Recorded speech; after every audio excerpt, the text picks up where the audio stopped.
හයි ඉතින් කොහොමද ඔයා මේ එකතු කරන්නේ 20V ඉතින් කියන තවත් අලුත් ලස්සන වීඩියෝ එකක් එක්ක.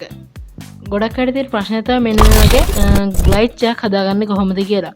ඉතින් මම අද වීඩියෝ එකෙන් කතා කරන්න හිතුවා මම දැන් කලින් පෙන්නුවා වගේ ග්ලයිඩ් එකක් හදාගන්නේ කොහොමද කියලා.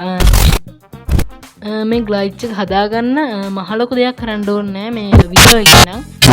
අනිත් එක නම් මොන හරි දාගන්න වෙයි. මම නම් මේක කරන්නේ මේ වීඩියෝ එකෙම තියෙන ග්ලයිඩ් කියන ඇනිමේෂන් එකකින් නැත්නම් ඉෆෙක්ට් එකකින් තමයි මම මේක හදාගන්නේ. ඊට පස්සේ මම මේකෙන් ඩවුන්ලෝඩ් කරගන්නවා Chrome එකෙන්. Chrome එකෙන් තමයි මේ ග්ලයිඩ් කියන සෝංග් එකක් නැත්නම් සවුන්ඩ් ඉෆෙක්ට් එකක් ඩවුන්ලෝඩ් කරගෙන තමයි මම මේකට ඇඩ් කරගන්නේ. මං ඉතින් හිතුවා මෙන්න මේ වගේ ඇප්ස් ගැන ටියුටෝරියල් ටිකක් කරන්න. මොකද ගොඩක් අයට එඩිටින් වල ප්‍රශ්න තියෙන නිසා මම ගොඩක් වෙලාවට කරන්න මේ Vllo ගැන pixellab වගේ ගැන සිංහල ෆොටෝ එඩිටර් වගේ ඇප් ගැන තමයි මම වැඩිපුරම කරන්නේ. නැත්තම් ඉතින් වැඩිමුණොත් ටියුටෝරියල් එකක් මදිවට නැත්තම් අන්බොක්සිං එකක් රිවිව් එකක් වගේ එයි. මම සතියට එක වීඩියෝ එකක් වගේ දාන්නේ සෙන්සුරාට හෝ ඉදිරියට තමයි මම දාන්නේ. මේ දවස් ටිකේ තමයි සතියට වීඩියෝ දෙකක් විතර දැම්මේ. මං හිතනවා දැන් ඔයගොල්ලොත් එක්ක කතා කරා ඇති කියලා. කොහොමද මං අදීශ ශ්‍රී කලහන්ස් අපේ channel එක subscribe කරලා නැත්නම් දැන්ම subscribe කරලා එකතු වෙන්න. අපි ඉතින් වීඩියෝ එකට යමු. මම අදීශ SK.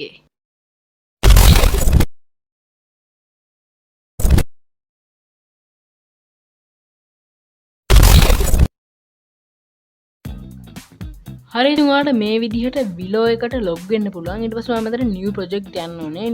new project ගිහිල්ලා ඔයා මෙතන අවශ්‍ය වීඩියෝ එක ෆොටෝ එක select කරගෙන මෙතන frame rate එක 16:9 දීලා මෙතන create project යන්න. ඊට පස්සේ මෙන්න මෙතනින් අපි PIP යන්න ඕනේ. PIP ගිහිල්ලා එතන PIP එක add කරගන්න ඕනේ.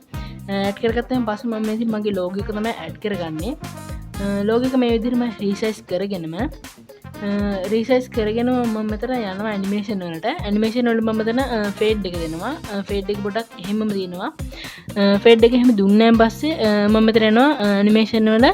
මම ඊට පස්සේ ඉෆෙක්ට් එකක් ඇඩ් කරගන්නවා. ඉෆෙක්ට් එකක් මෙතන ග්ලයිඩ් කියන ඉෆෙක්ට් එක තමයි ඇඩ් කරගන්නේ මම මෙතන. ඊට පස්සේ මම මෙතන ඉෆෙක්ට් එක ඇඩ් කරගෙන මම මෙතන යනවා උඩම කිව්වේ අපේ මේකේ ඩියුරේෂන් වලට ගිහිල්ලා මම මෙතන ඩියුරේෂන් එක 8 දෙනවා.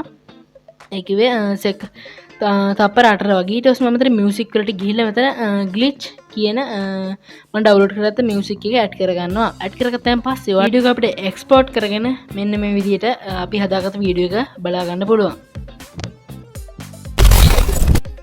අද වීඩියෝ එක අපි තවත් ලස්සන වීඩියෝ එකකින් හමු. එතකන් ඔයගොල්ලෝ සතුටින් ඉන්න.